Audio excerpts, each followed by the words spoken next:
Okay, welcome back once again to all my dear students.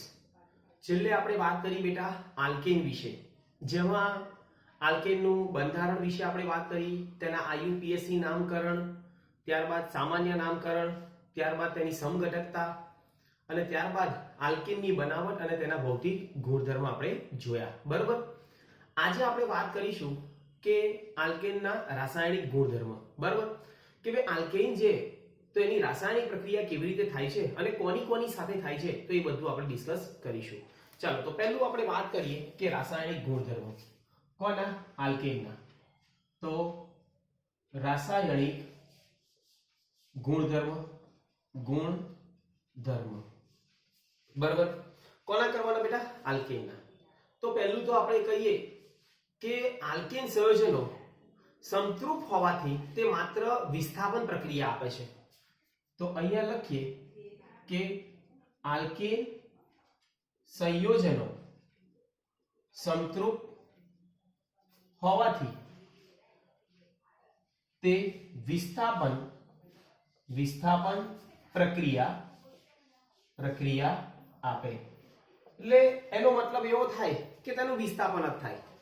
જેમ કે પહેલી આપણે વાત કરીએ કે હેલોજિનેશન, બીજું આપણે વાત કરીએ ચક્રીયકરણ, અને ત્રીજું આપણે વાત કરીએ કે પાણી એટલે કે તેની બાષ્પ સાથેની પ્રક્રિયા. બરોબર, એટલે ત્રણ પ્રક્રિયાઓ આપણે જોઈશું. સૌપ્રથમ આપણે વાત કરીશું હેલોજિનેશન. ચાલો, પહેલી પ્રક્રિયા જેને આપણે કહેવાય હેલોજિનેશન. હેલોજિનેશન એટલે હેલોજન તત્વ કયા કયા એ આપણને ખબર હોવી જોઈએ કે આલ્કેનની ઊંચા તાપમાને અથવા તો સૂર્યપ્રકાશની હાજરીમાં, પારજાંબલી કિરણોની હાજરીમાં હેલોજન સાથે વિસ્થાપન પ્રક્રિયા થઈ આલ્કાઇલ હેલાઇડ સંયોજનો મળે છે. બરોબર, અહીંયા લખું કે આલ્કેનની ઊંચા તાપમાને અથવા સૂર્યપ્રકાશ અથવા પારજાંબલી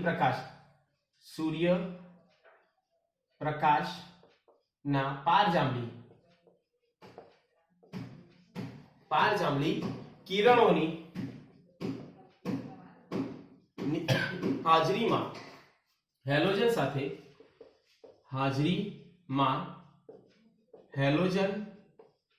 સાથે પ્રક્રિયા થઈ ની વિસ્થાપન પ્રક્રિયા,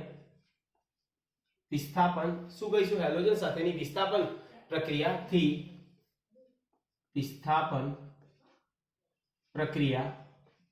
થઈ આલ્કાઇલ હેલાઇડ નિપજ આપે છે. એટલે આલ્કાઇલ હેલાઇડ સંયોજન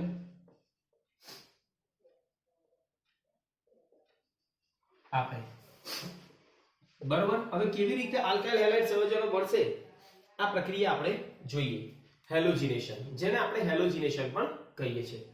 હવે હેલોજન, અહીંયા એવું કહેવાય કે આલ્કેનમાં હાઇડ્રોજનનું વિસ્થાપન હેલોજન સમૂહ વડે થઈ શકે છે. અહીંયા લખું આલ્કેન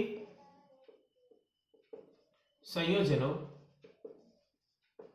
માં આવેલ હાઇડ્રોજન નું વિસ્થાપન હેલોજન દ્વારા થાય છે. બરોબર, શેના દ્વારા થાય બેટા? હેલોજન દ્વારા. અને હેલોજન તત્વ કયા કયા? ફ્લોરીન, ક્લોરીન, બ્રોમિન અને આયોડીન. તો એની સક્રિયતાનો ક્રમ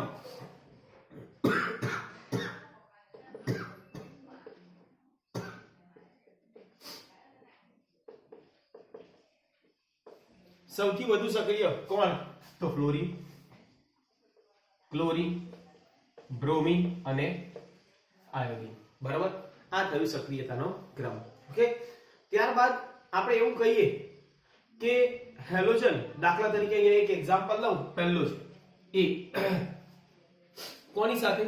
તો CH4 છે, જેને આપણે કહેવાય મિથેન.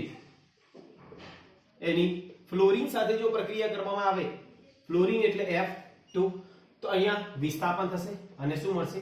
CH3F અને વત્તા છૂટું શું પડ્યું? HF. જેમાં એન્થાલ્પી કેટલી મુક્ત થશે? તો ડેલ્ટા H બરાબર 167 67.36 કિલોજૂલ પ્રતિ મોલ. બરોબર. આનો મતલબ એવો થાય ધન છે એટલે આ પ્રક્રિયા કેવી હશે? ઉષ્મા શોષક. બરોબર.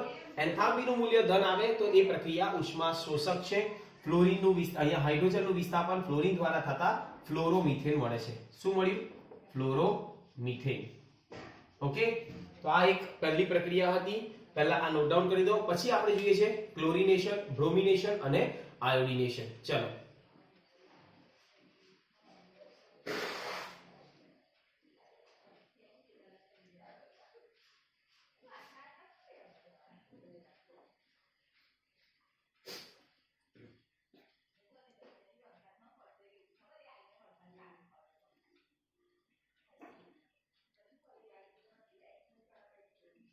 ચલો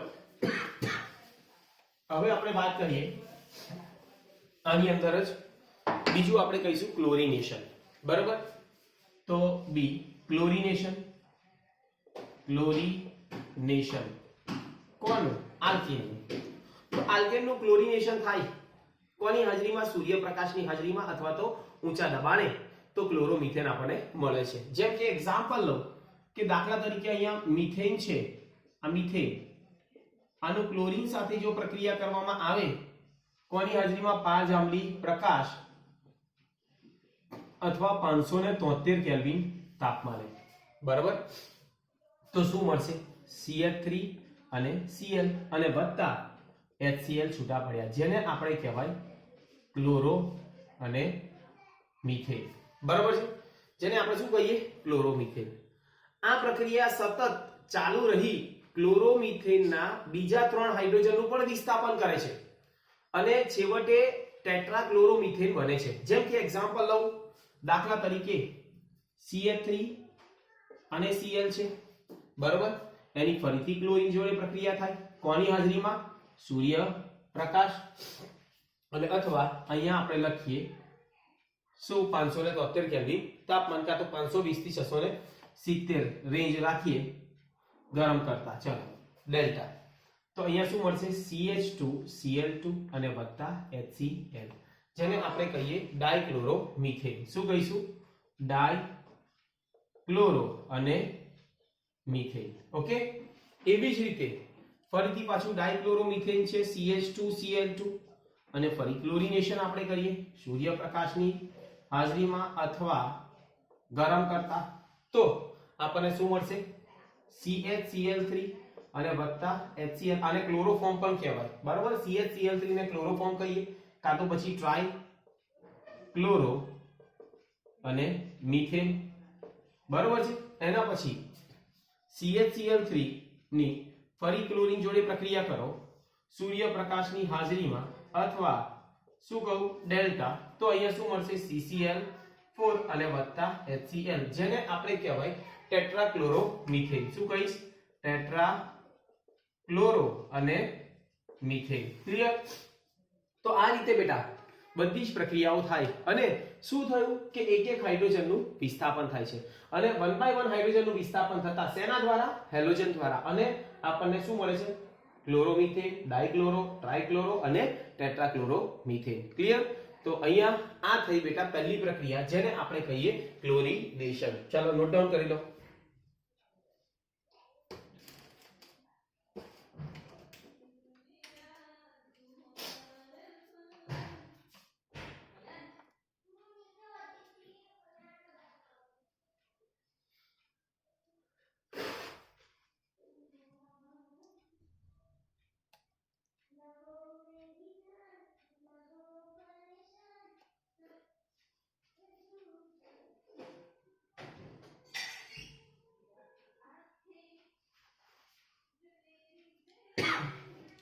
હવે નેક્સ્ટ આપણે વાત કરીશું બ્રોમિનેશન.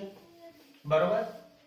બ્રોમિનેશન આલ્કેન સાથે બ્રોમિનની પ્રક્રિયા ક્લોરિનેશનની જેવી જ પરંતુ તેના કરતા ધીમી છે. ચાલો જોઈએ. એટલે અહીંયા લખી દઈએ C બ્રોમિનેશન. એટલે અહીંયા લખી દઉં કે આલ્કેન સાથે બ્રોમિનની પ્રક્રિયા બ્રોમિન ની પ્રક્રિયા કોના જેવી? ક્લોરિનેશન ની જેવી. ક્લોરિનેશન ની જેવી, પરંતુ તેનાથી ધીમી છે. એટલે અહીંયા જેમ ક્લોરિનેશન આપણે જોઈ તેવી રીતે બ્રોમિનેશન થાય, પણ ખાલી પ્રક્રિયાનો વેગ કેવો છે? ધીમો છે. અને છેલ્લી આપણે વાત કરીએ આયોડિનેશન. આયોડિનેશન. હવે આયોડિનેશન કરવાનું હોય તો આલ્કેન સાથે આયોડિન પ્રતિવર્તી પ્રક્રિયા આપે છે. આલ્કેન સાથે આયોડિન પ્રતિવર્તી પ્રક્રિયા આપે છે. બરોબર? જેમ કે એક્ઝામ્પલ લઉં, CH4 છે તેનું I2 સાથે પ્રક્રિયા કરવામાં આવે આયોડિન સાથે, તો તે પ્રતિવર્તી છે. એટલે પ્રક્રિયકમાંથી નિપજ અને નિપજમાંથી પ્રક્રિયક CH3I અને વત્તા છોટું શું પડશે? HI. બરાબર? ક્લિયર? તેવી જ રીતે ઓક્સિડાઇઝિંગ એજન્ટ HNO3 અને HiO3 ની હાજરીમાં પણ આ પ્રક્રિયા આપે છે. બરાબર? અહીંયા લખી દઈએ ઓક્સિડાઇઝિંગ એજન્ટ. ઓક્સિડાઇઝિંગ એજન્ટ કયા છે? HNO3 અને આયોડિક એસિડ HiO3 ની હાજરીમાં પણ આ પ્રક્રિયા આપે. બરોબર? એટલે આ બધી વસ્તુ આપણને ખબર હોવી જોઈએ. ચલો, આ થયું બેટા પહેલો પોઈન્ટ, જેમાં આપણે વાત કરી હેલોજિનેશન, જેમાં 4 પ્રક્રિયાઓ: ફ્લોરિનેશન, ક્લોરિનેશન, બ્રોમિનેશન અને આયોડિનેશન. ઓકે, હવે આપણે વાત કરીશું ચક્રીયકરણ. ચલો આ જોઈ લો.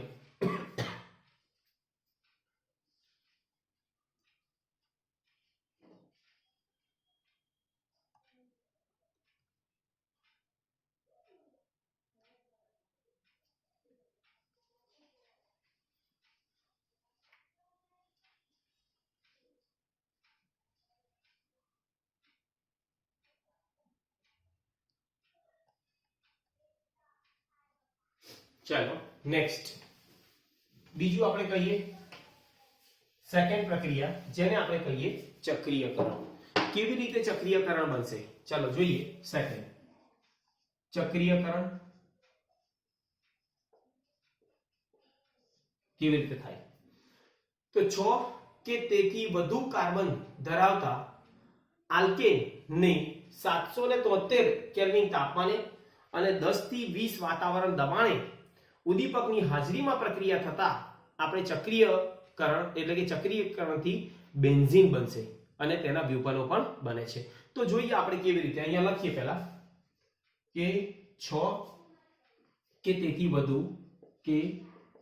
તેથી વધુ કાર્બન ધરાવતા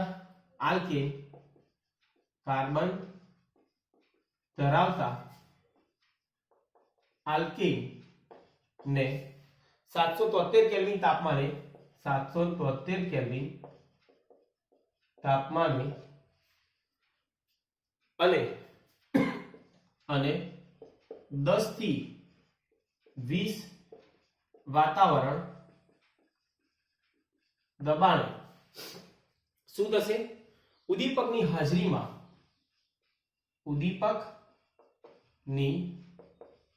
હાજરીમાં શું થાય છે બેટા?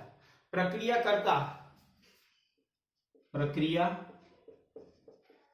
કરતા શું મળશે?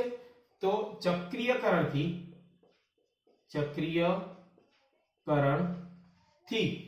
શું બેન્ઝીન અને તેના વ્યુપનો બને છે. બેન્ઝીન અને તેના શું બનશે? વ્યુત્પન્નો બને છે.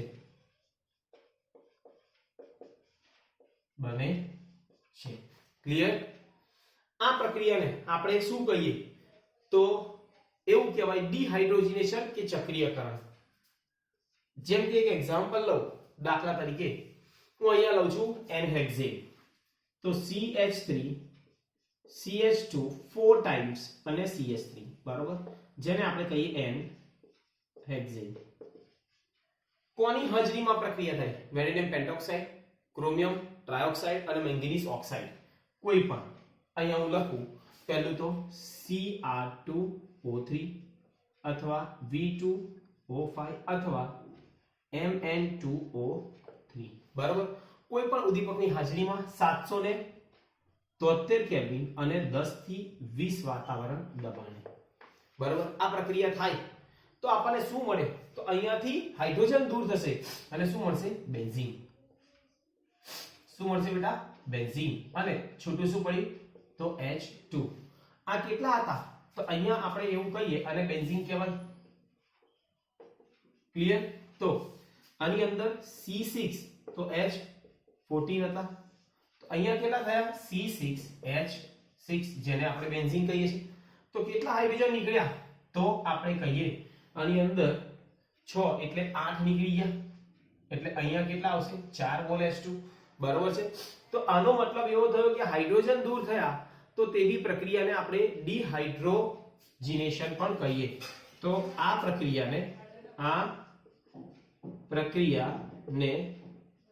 ડિહાઇડ્રોજિનેશન કહે છે. શું કહીએ બેટા? ડિહાઇડ્રોજિનેશન.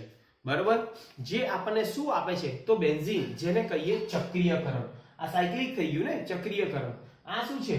તો આપણે કહીએ અચક્રીય એટલે કે બિનચક્રીય. ક્લિયર? તો આ થયું ચક્રીયકરણ. બરાબર. આ ખબર હોવી જોઈએ, કમ્પલસરી. આ તમારે યાદ રાખવાનું છે અને કેવી રીતે આપણે હેક્ઝેનમાંથી બેન્ઝીન બનાવીએ છીએ. ચાલો જોઈ લો.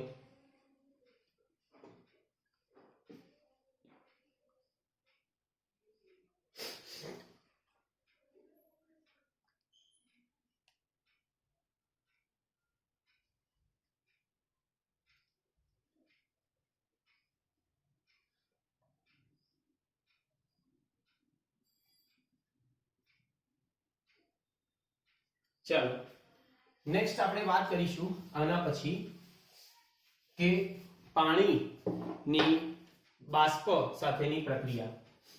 ત્રીજી, પાણી એટલે કે બાષ્પ સાથેની પ્રક્રિયા. કોની પાણીની બાષ્પ સાથેની પ્રક્રિયા બેટા? તો આલ્કેન સંયોજનોની. જેમ કે અને આ કોની હાજરીમાં થાય? નિકલ ઉદ્દીપકની હાજરીમાં આ પ્રક્રિયા થાય.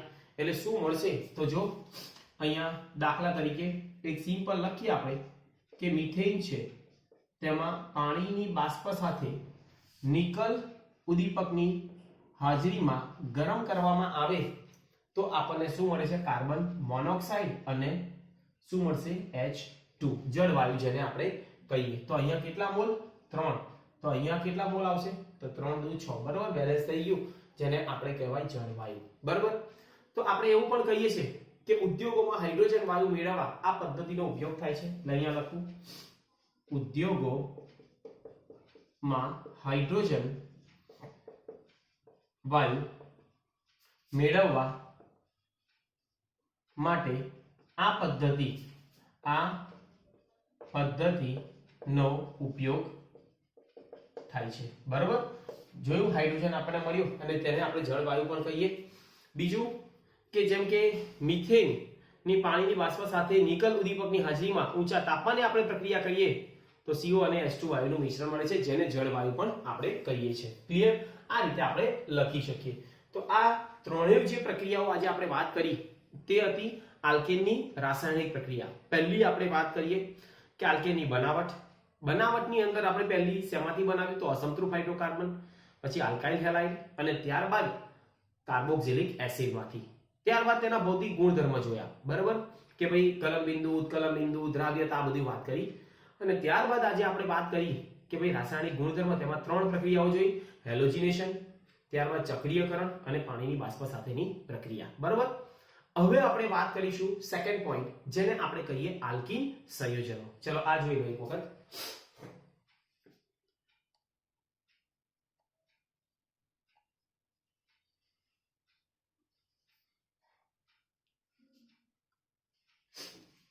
ચાલો નેક્સ્ટ પોઈન્ટ આપણે જોઈએ આલ્કીન સંયોજનો. શેની વાત કરવાની બેટા? આલ્કીન સંયોજનો. ચલો પહેલો પોઈન્ટ આપણે એવું કહીએ આલ્કીન જે છે એ કેવું છે અસમતૃપ હાઇડ્રોકાર્બન. પહેલો આલ્કીન અસમતૃપ હાઇડ્રોકાર્બન છે.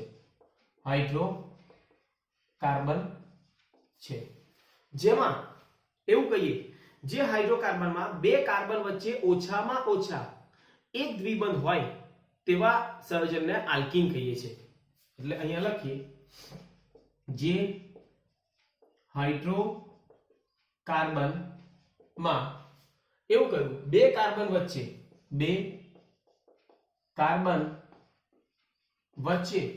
ઓછામાં ઓછા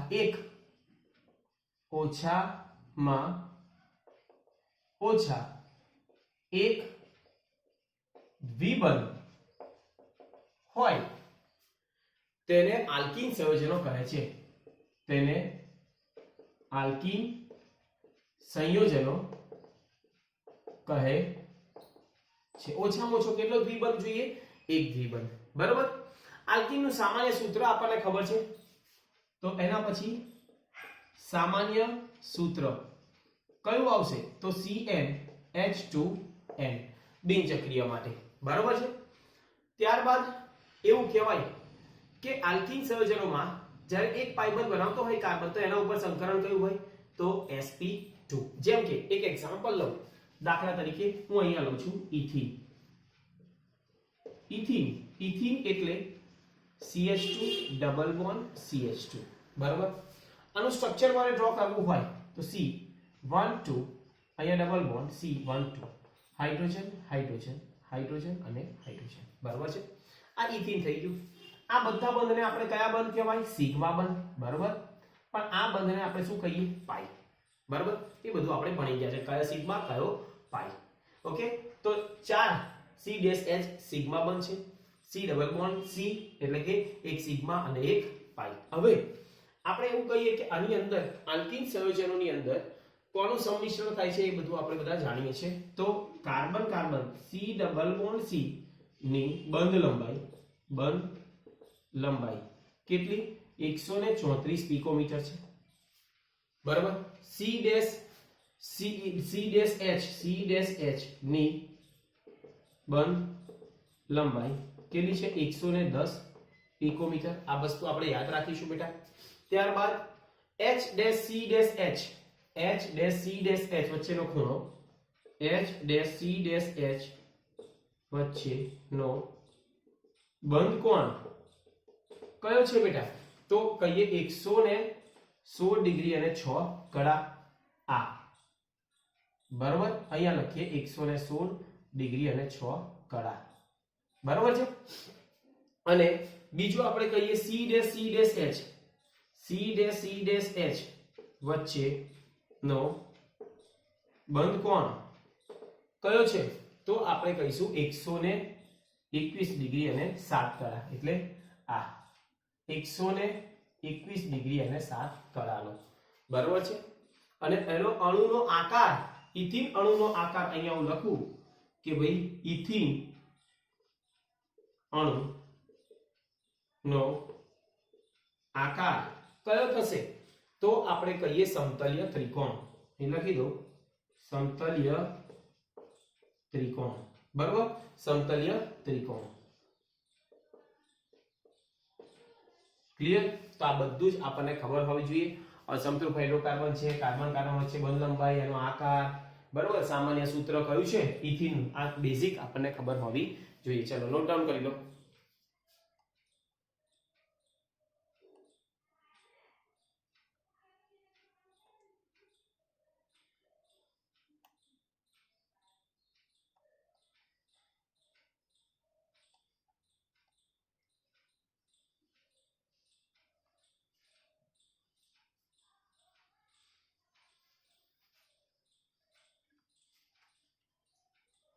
ઓકે. હવે ઇથીન અણુનું બંધારણ અને તેના IUPAC નામકરણ આપણે જોઈએ થોડા. બરાબર છે. ચલો બંધારણ અને IUPAC નામકરણ અહીંયા લખીએ. બંધારણ અને અહીંયા છે IUPAC નામ. ઓકે, કોનું? તો ઇથિન. તો આપણે જોઈએ પહેલો એક્ઝામ્પલ આપણે લઈએ, દાખલા તરીકે ઇથિન તો આપણે બધાને ખબર છે. હું આવી રીતે લખું છું CH3 CH double bond CH dash CH3. તો નંબરિંગ 1 2 3 અને 4, ચાર કાર્બન એટલે બ્યુટેન, પણ બ્યુટ 2 પર શું છે? E. એટલે આનું IUPAC નામ થાય બ્યુટ 2E. બરાબર છે? ખ્યાલ આવી ગયો? જો આવું હોય CH2 double bond C dash CH3 અને CH3. ઓકે, આનું નામ લખવું હોય તો નંબરિંગ 1 2 અને 3, કે ડબલ બોન્ડને પણ મિનિમમ નંબર મળે. 2 મિથાઇલ પ્રોપ 1E. અહીંયા લખીએ 2 મિથાઇલ પ્રોપ 1 પર શું છે? E. ક્લિયર? એવી રીતે જો આવું હોય CH2 double bond CH dash CH, અહીંયા CH3 અને અહીંયા પણ CH3. ઓકે, તો નંબરિંગ આપણે અહીંયાથી સ્ટાર્ટ થાય 1 2 3 અને 4. તો આને શું કહેવાય? 3 મિથાઇલ બ્યુટ 1 ઇન 3 મિથાઇલ બ્યુટ 1E. બરાબર છે?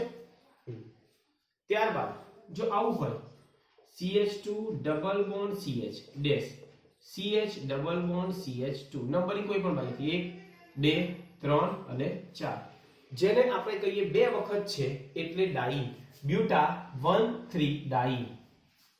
અહીંયા લખીએ બ્યુટા 1 3 ડાઈ. ખ્યાલ આવે છે? બ્યુટા 1 3 ડાઈ. ક્લિયર? તો આવી રીતે દાખલા તરીકે બીજું આપણે કઈ એક્ઝામ્પલ લઈએ, કોઈ પણ એક્ઝામ્પલ આપણે લેવું હોય તો આ રીતે આપણું સંયોજન થાય. જેમ કે ચાલો એક કોમ્પ્લિકેટેડ આપણે આપીએ કે CH2 અહીંયા સોરી CH3 2 ટાઈમ્સ. બરાબર? અહીંયા મેં લખ્યું CH. ઓકે, ત્યારબાદ અહીંયા CH double bond CH. Okay, ત્યારબાદ અહીંયા બાજુમાં CH double bond CH. Clear? એના પછી અહીંયા હું લખીશ કે CH અને અહીંયા CH3 અને અહીંયા CH કાં તો C2H5. Okay, clear? તો આ રીતે બ્રેકેટ નથી, અહીંયા ખાલી C2H5 છે. ઓકે, તો આને પહેલું તો સિમ્પલ વેમાં કન્વર્ટ કરો. પહેલા તો જો CH3 CH અહીંયા શાખા પડી ગઈ CH3, ત્યારબાદ CH double bond CH dash CH double bond CH dash CH અહીંયા CH3 અને CH2 અને CH3. ક્લિયર? બરાબર? તો અહીંયા નંબરિંગ અહીંયાથી સ્ટાર્ટ થશે બેટા. ડબલ બોન્ડ ને મિનિમમ 1 2 3 4 5 6 7 8 9. આનું IUPAC નામ લખવું હોય તો પહેલું તો 2 અને 7 પર મિથાઇલ છે એટલે 2 7 ડાઈ મિથાઇલ. બરાબર છે? 9 છે એટલે નોના અને 3 અને 5 પર ઇન છે એટલે 3 5 ડાઈ. બે વખત છે એટલે ડાઈ અને ઈ. બરાબર? તો આવી રીતે આપણે કોઈ પણ બંધારણ આપણને આપેલું હોય તો ડબલ બોન્ડ કઈ બાજુથી નંબરિંગ ચાલુ કરવા અને તેનું IUPAC નામકરણ કેવી રીતે લખવું એ પણ ખબર હોવી જોઈએ. ચલો નોટ ડાઉન કરી લો.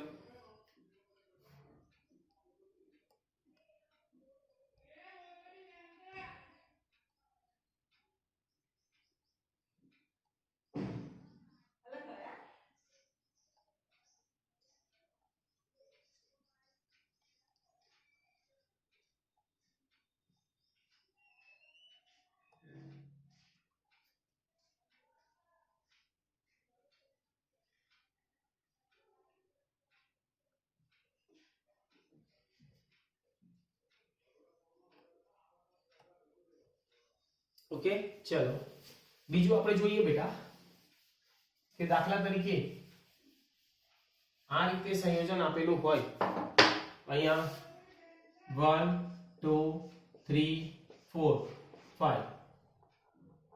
ઓકે 4. બરાબર?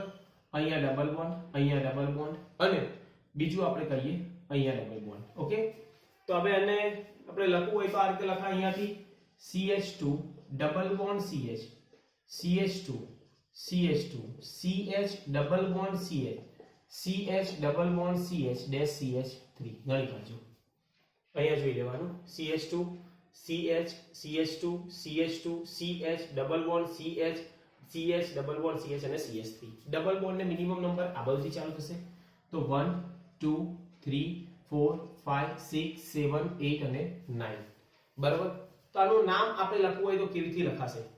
તો 9 છે એટલે નોના નોના, બરાબર, અને 1 5 7 1 5 7 શું થાય? 3 વખત છે એટલે 3 વખત હોય તો ટ્રાઈન ટ્રાઈન. ખ્યાલ આવી ગયો? તો આવી રીતે નામકરણ લખી શકાય. કોઈ પણ આલ્કિન સંયોજનો હોય તો એનું નામકરણ આવી રીતે આપણે લખી શકીએ છીએ. બરાબર, તો આ બધું આપણને ખ્યાલ હોવો જોઈએ. બરાબર છે.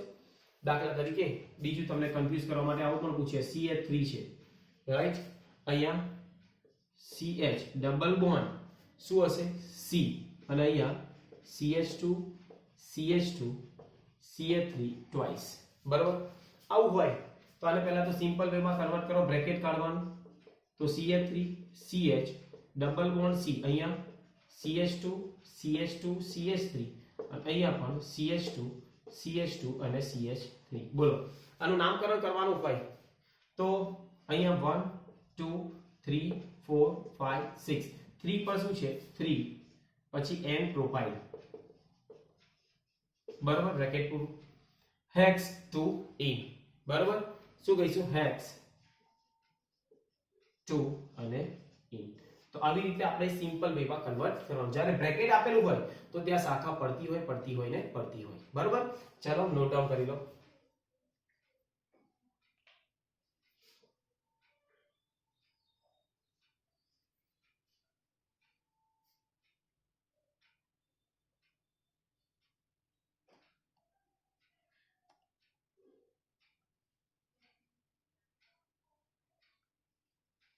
ચલો નેક્સ્ટ પોઈન્ટ હવે આપણે વાત કરીશું બેટા કે આલ્કીનમાં સમઘટકતા. ધ્યાન આપજો બેટા, આપણે આગળ જોયું સમઘટકતા એટલે શું?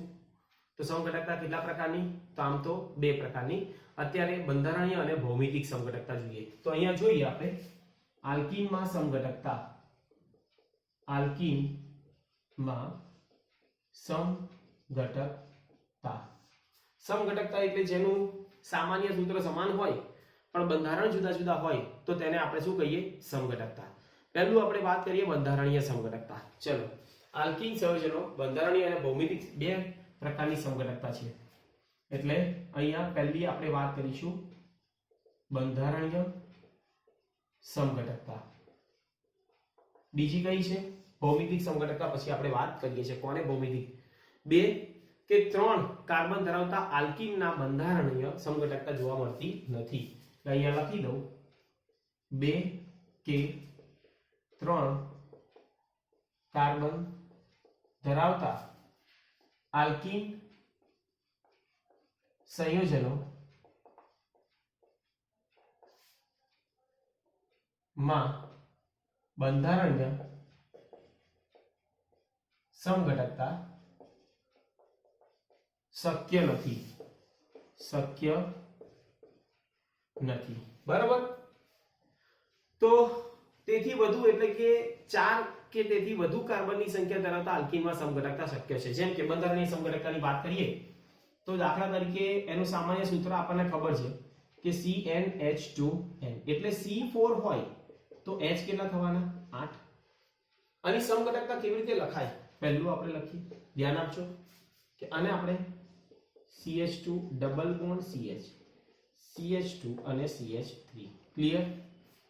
આનું નામ આપણે કહીએ 1 2 3 અને 4. ચાલો આને આપણે કહીએ બ્યુટ 1 ઇન. બરાબર છે. એવી જ રીતે બીજી સમઘટકતા CH2 sorry CH3 CH double bond CH dash CH3 1 2 3 4 જેનું નામ આપણે કહીએ બ્યુટ. શું આવશે? 2 ઇન 2 E બરાબર. ત્રીજી સમઘટકતા આપણે જોઈએ. ચાલો તો CH2 ડબલ બોન્ડ C અહીંયા CH3 અને અહીંયા પણ CH3 એટલે 1 2 અને 3 જેને આપણે કહીએ આને શું કહીશું 2 મિથાઇલ પ્રોપ 1 इन 2 મિથાઇલ પ્રોપ 1 इन બરાબર. તો આ શું થયું તો આને આપણે કહેવાય બંધારણીય સમઘટકતા કોની આલ્કીનની બરાબર. હવે આપણે જોઈએ છે ભૌમિતિક સમઘટકતા. નોટ ડાઉન કરી લો. ચલો પહેલા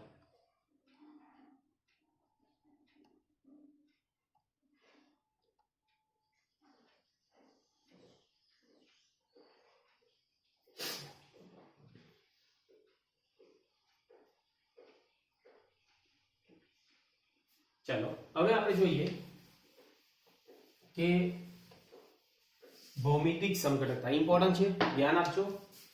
શું વાત કરીએ બેટા? ભૌમિતિક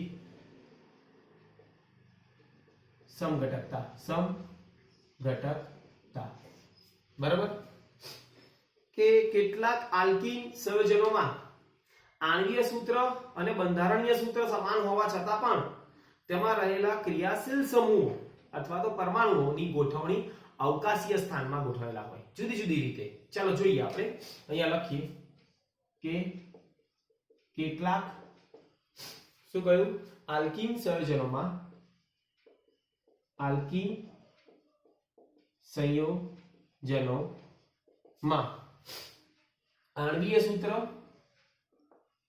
આણ્વીય સૂત્ર અને બંધારણીય સૂત્ર શું હોય છે બેટા? સમાન હોવા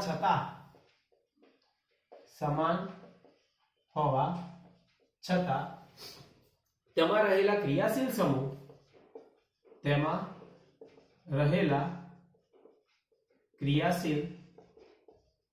સમૂહ બરોબર અને પરમાણુના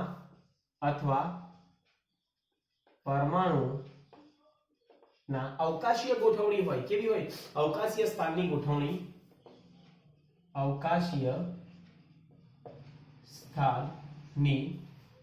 ગોઠવણી જુદી જુદી દિશામાં હોય